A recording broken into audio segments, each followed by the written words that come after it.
வீட்டில் சும்மா தானே இருக்க பாப்பா, அம்மா கூட வரியான்னு சொல்லி எங்கள் அம்மா கேட்க, எங்கம்மா போகிறோம் அப்படின்னு சொல்லிட்டு நானும் கூட போயிட்டேங்க. அதுக்கு முன்னாடியே ஒரு சைட் ஒன்று வாங்கியிருந்தாங்க. அப்போ வந்து ரெஜிஸ்ட்ரேஷனுக்கும் நான் இல்லை, சைட் பார்க்குறதுக்கும் நான் வரல. சரி இந்த டைம் நம்ம இங்கே தானே இருக்கோம், போய் பார்க்கலாமேன்னு போய் பார்த்தேன். ரொம்ப பியூட்டிஃபுல்லாக இருந்துச்சு. ஏன்னா வந்து ஒரு மிடில் கிளாஸ்க்குலாம் வந்து கனவு பயங்கர ஒரு ட்ரீம் தான் சொல்லுவேன். வீடோ இடமோ அதெல்லாம் வந்து மண்ணில் போட்டாலும் பொண்ணில் போட்டாலும் வீணாகாதுன்னு தான் சொல்லுவாங்க. ரொம்பவே ஒரு ஆசை தான். ஆனால் என்ன பண்ணுறது, பர்சனலி என்கிட்ட அவ்வளோ காசு இல்லை. ஓகே, சைட்டோட ரேட் எவ்வளோ அப்படிங்கிறத நான் சொல்லிடுறேன். லொக்கேஷன் வந்து நெகமம் கிட்ட அப்படின்னு சொன்னாங்கங்க.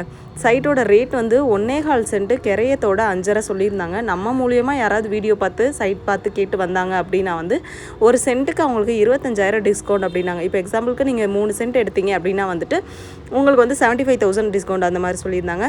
எனக்கும் வாங்கணுன்னு தான் ஆசை. கோயம்புத்தூர்லேருந்து சென்னை போய் செட்டில் ஆகிறவங்களுக்கு தான் தெரியும் அதோட வேதனை எப்படி இருக்கும் அப்படின்றத.